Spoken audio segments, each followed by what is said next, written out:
Right, it's spooky season, or at least it was.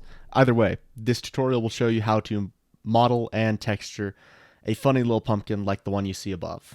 It'll take 4 to 5 minutes to model the pumpkin itself, and the rest of the tutorial's on texturing.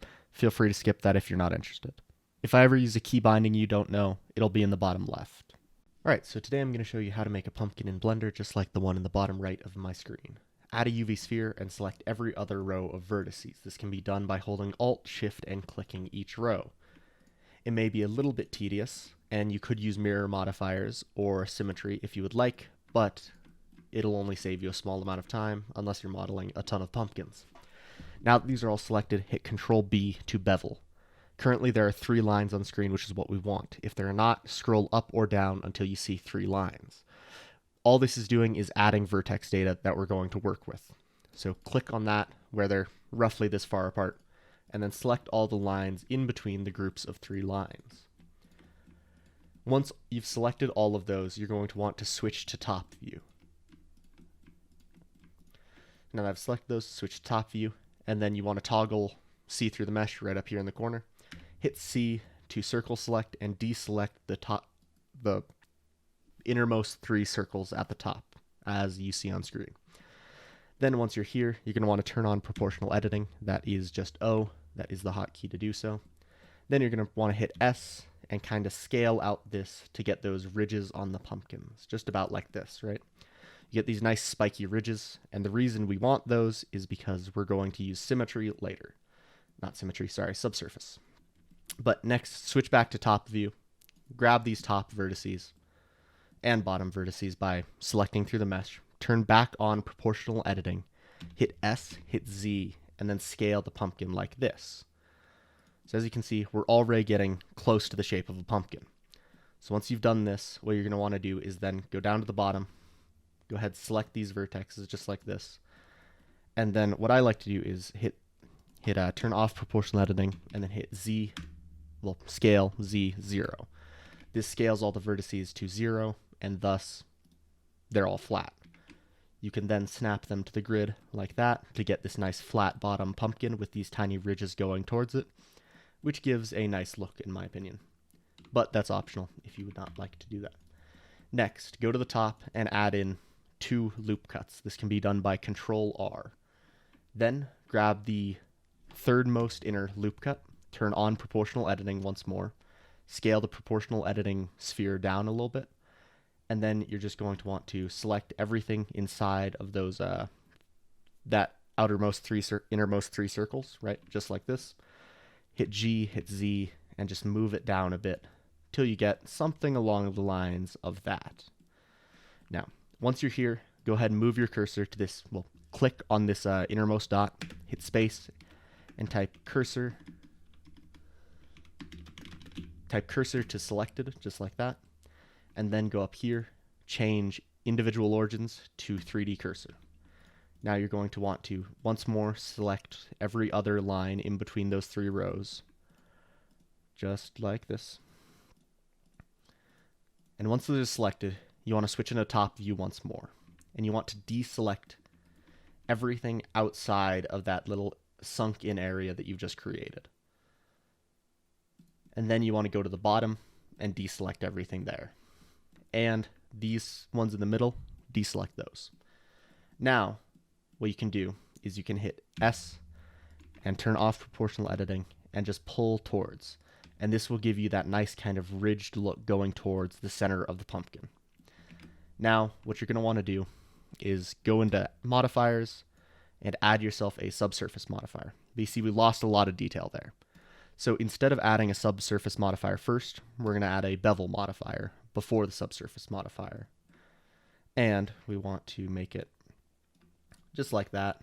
And pretty much just tweak this till it looks good. It's not important. You don't really need to tweak it.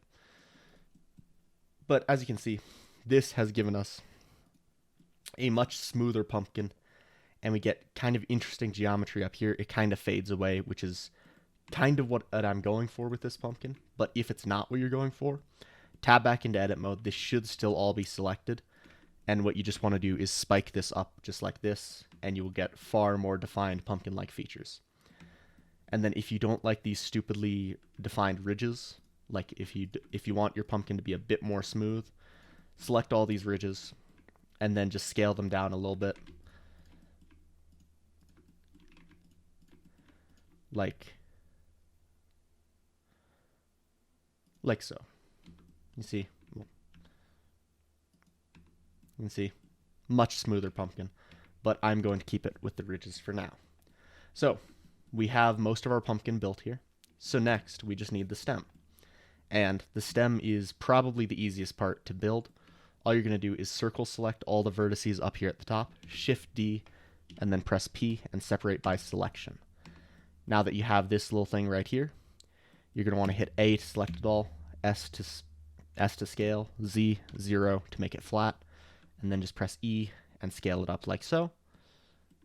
And then Control right click to bend it, switch back to individual origins if you haven't, and scale down the top of your pumpkin. Turn off the bevel, and just like that, you have a passable pumpkin stem. If you want to make it a little bit better, add a loop cut towards the bottom so it doesn't kind of ride up there. Rotate the bottom a little bit to give it that twist. Grab the top a little bit, line yourself up with it, rotate a little bit more to give it a bit more of a twist. And then from here, you have a pretty good pumpkin. But if you don't like this look, you could always scale this up, get one of those kind of blunt-edged pumpkin type looks, just like that. And if you don't like the stem being so large, scale it down easily. But this is suitably passable pumpkin. We're going to add a bit more detail. Go to the pumpkin and click Add Modifier. You're going to click Displace. Now this looks bad. Just set the strength to 0.1 and then click New Texture. Now hop over to the Texture tab right here. Image or Movie, click that, and then click Noise. This looks bad, but that's just because we haven't tuned it in yet. So grab the strength, and you just want to tune it down until it looks just kind of bumpy, and then you have this nice kind of like low poly but somewhat realistic pumpkin. If you don't like it being this bumpy, click Shade Smooth, and you get a very nice smooth pumpkin. You can also do the same to the stem if you would like. If you want to do that, click on the stem, click on the pumpkin, and then just over here in the modifiers menu, go to Displace, this arrow right here, and then click Copy to Selected. And you can see we have a little bit of displacement on that pumpkin stem. If you're using this for a 3D render, go ahead and go here, add a material, and then go ahead and set that to a nice orange. Hop into viewport so we can actually see it. Over here, you want to set this to like just a bit of a brown. That looks kind of good. And then you're going to want to hop into shaders real quick. And this is just to make quite a basic little pumpkin shader. In this principled BDSF here, BSDF, I misspoke. Turn down the roughness and get this to be a little bit more orange to make it look really like a pumpkin. See, this looks pretty good, but we can do a bit better. So we can add a noise texture right here. Feed that noise texture into a vertex bump map, right as the height modifier. Plug that into the normal. Wait for that to load because it takes a little bit. This, yet again, you just need to turn down this, and you get that nice little extra bit of bump there. Then what you can do is converter and go color ramp. Plug the color into there, just like so, and then plug this into the roughness. Once this loads, you'll see what happens. This will control the shininess of it, with black being entirely shiny and white being not shiny. So as you can see, what we kind of want to do is just like kind of look at this until we get kind of a pumpkin looking thing. You can duplicate the noise texture if you'd like to make the bump texture and this roughness texture separate. And then I would turn up the scale here so we get more difference there. And then probably turn up the distortion a hair and the detail up. And just go ahead and that looks pretty good right about there. And maybe if you really want to be fancy, this will tank your render though. So like in terms of speed, this is not good. But you can turn up subsurface a bit and set this to like a dark red. This will get that kind of shining through, like when light hits the pumpkin and it kind of shines through a bit. That's what this will achieve. I wouldn't do it. This takes up so much processing power. But other than that, for this right up here, I would just recommend going texture, noise, and then just grab a second color ramp right there. Plug this into the roughness, and the stem should not really be that shiny. So we kind of want it just to be between these two colors. Kind of just like this, so we get a little bit of shine in there. And then what we want to do on top of that, we want to alter the color a bit. We want it to change color slightly. So we're going to grab a gradient texture right here, and we're going to plug that into another color ramp. You can click Shift D on the last one. Plug that into the base color area, and then we want it to be kind of green, because that's kind of the color, and then a bit of brown.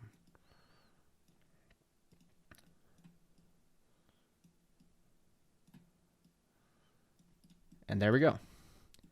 Like that, you have a little bit of green at the top, and if you want to change where the green is, you can hit Shift A, and then you can go vector mapping. You can go vector mapping, put the mapping node, connect it to the gradient textures vector, and then go input and go object info. No, sorry, it's not object info. It would be texture info, I believe. Texture coordinate, that's what it's called. Plug generated into the top. That'll get back to where you were, and you can use these rotation metrics to move where that green is. You can technically use the scale, the location, and that might work better for you. It'll change the full position. But yeah, that is the full tutorial.